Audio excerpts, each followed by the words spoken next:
दिल्ली में 27 साल के बाद बीजेपी एक बार फिर से सत्ता में आ रही है और दूसरी तरफ मिल्कीपुर उपचुनाव जीतकर अयोध्या का दाग भी बीजेपी ने अपने दामन से छुड़ा लिया है।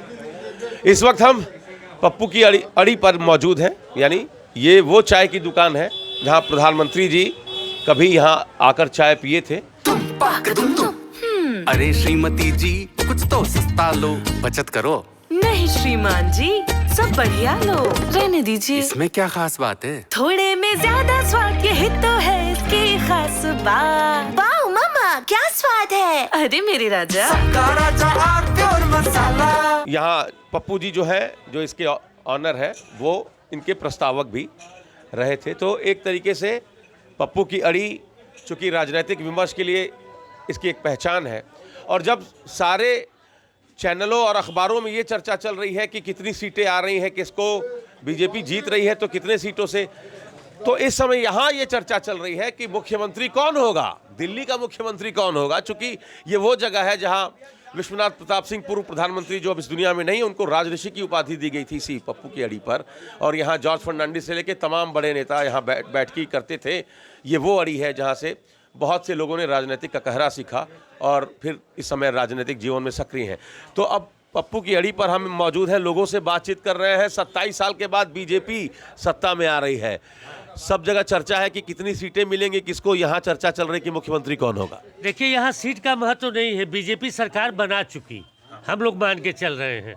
जहाँ तक मुख्यमंत्री की बात रही तो दिल्ली में 30% पूर्वांचलियों का वोट है, और पूर्वांचलियों ने इस बार झोली भर भर के वोट किया है भाजपा को। तो मुझे उम्मीद है कि मनोज तिवारी को बनाना चाहिए मुख्यमंत्री।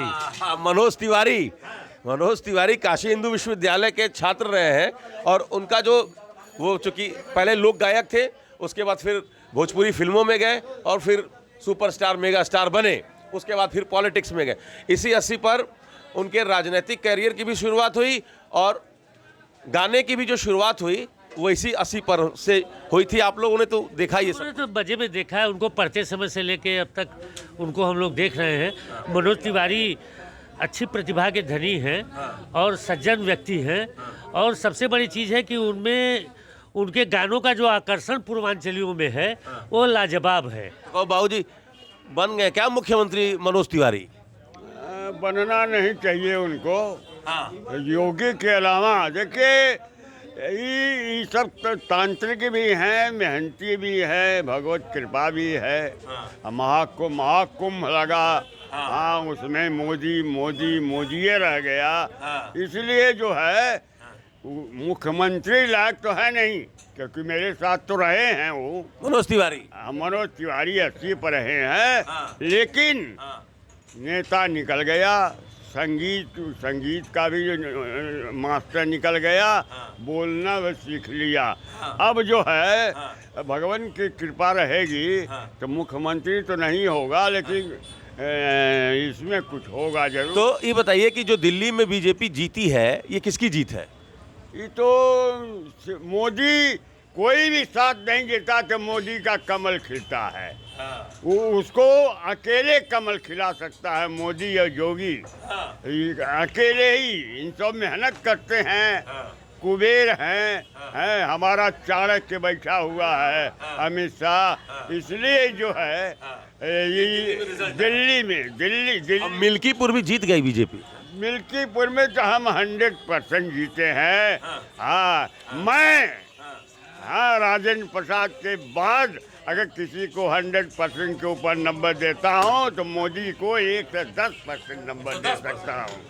ये जो रिजल्ट आया सर, दिल्ली में भी और मिल्कीपुर में भी, इस रिजल्ट का क्या मतलब है? क्योंकि अयोध्या जब बीजेपी हारी तो पूरी दुनिया में बाकी सीटें एक तरफ, अयोध्या की सीट एक तरफ, लेकिन मिल्कीपुर जीत कर वो दाग मिटा है, आपको लगता है? देखिए, भाजपा नहीं अयोध्या में हारी थी, वहाँ की जनता स्वयं हार गई थी। जिस राष्ट्रवाद, सांस्कृतिक राष्ट्रवाद की हम लड़ाई लड़ रहे हैं और जागृत ये पूरा देश उसी पे है। आज जो जीत देख रहे हैं, दिल्ली हो चाहे मिल्कीपुर हो, ये सांस्कृतिक राष्ट्रवाद की जीत है, जिसे मोदी कह लीजिए या तमाम बड़े जो है बड़े बड़े लोगों ने जो है उसको जो है खड़ा किया है, उस राष्ट्रवाद की जीत है। दिल्ली तमाम अराजक तत्व हैं वहाँ भरे पड़े हैं, बांग्लादेशी पड़े हैं जिनको आप निकाल नहीं पा रहे हैं। ये जनता मांग कर रही है कि आप उसे बहुत जल्दी वहाँ से जो है इनको जो है बांग्लादेश भेजें।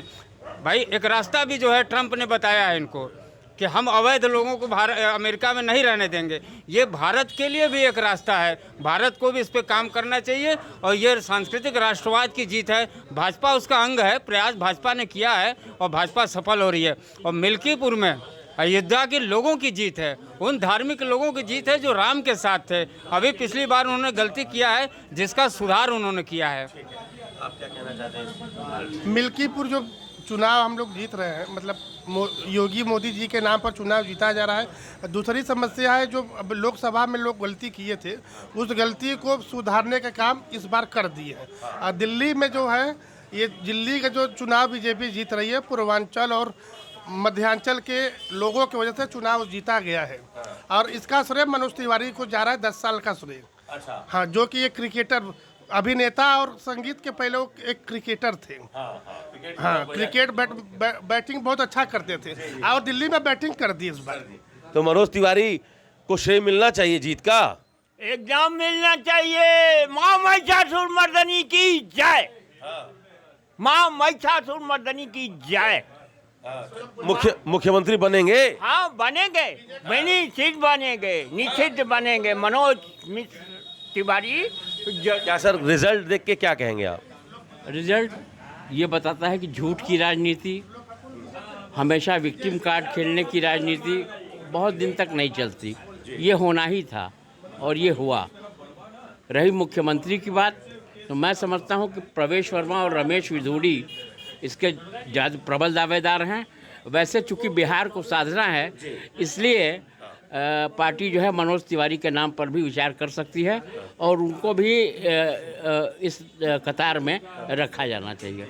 सर मनोज तिवारी, जैसे इन्होंने कहा कि मनोज तिवारी बिहार चुनाव को देखते हुए ट्रम्प कार्ड साबित हो सकते हैं, उनके नाम पर मुहर लग सकती है।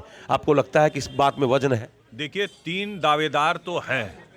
नंबर 1 पे मनोज तिवारी, जिसने एक भाजपा को नई जान दी, वहाँ पे बहुत काम किया और उन्होंने केजरीवाल की पोल खोलने में कोई कोर कसर नहीं छोड़ी। दूसरे नेता है प्रवेश वर्मा, क्योंकि जाटों के नेता हैं और प्रवेश वर्मा जी ने भी बहुत कार्य किया। और तीसरे हैं विधूड़ी जी, लेकिन प्रवेश वर्मा सांसद, मनोज तिवारी भी सांसद, तो और 3 नेताओं में से एक को चुनना है। दिल्ली में बहुसंख्यक अगर आप देखेंगे तो पूर्वांचलियों का बहुमत बढ़ता चला जा रहा है, जो 10 साल पहले नहीं था। तो भारतीय जनता पार्टी शीर्ष नेतृत्व इस पर गौर करेगा, क्योंकि बिहार का चुनाव भी आने वाला है। तो क्या मैसेज देना है? फिलहाल इन तीनों में से कोई एक को बनना चाहिए। आप कुछ कहेंगे सर? जो रिजल्ट आया सर मिल्कीपुर में, दिल्ली में बीजेपी 27 साल का सूखा खत्म कर रही है। दिल्ली में मिल्कीपुर में अयोध्या का दाग धो रही है, आप कुछ कहना चाहेंगे? नहीं, ऐसा है कि दाग तो नहीं था, वो एक हादसा था। इसके पहले जो मिल्कीपुर में सांसद सपा के, वो हादसा के तौर पर चले गए थे। और भाजपा तो हर जगह अपना परचम लहरा रही है और लहराती रहेगी। जनमानस में इनके अतिरिक्त और कोई दल अभी स्थापित नहीं हो पाए हैं। एक आखिरी कमेंट लेंगे सर आपसे।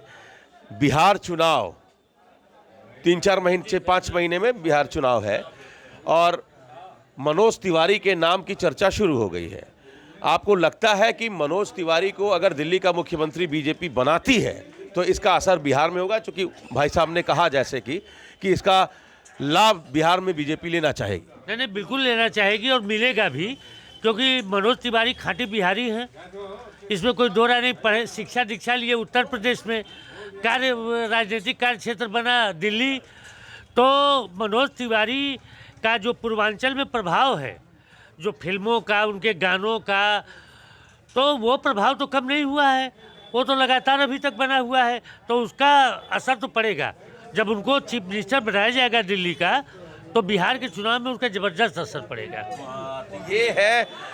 बाकी जगह पर जब ये चर्चा हो रही है कि अंतिम आंकड़े क्या होंगे, बीजेपी सरकार बना रही है तो कितने सीटों से सरकार बना रही है, चूंकि 36 का आंकड़ा चाहिए, अब 36 से और कितनी ज़्यादा सीटें आएंगी।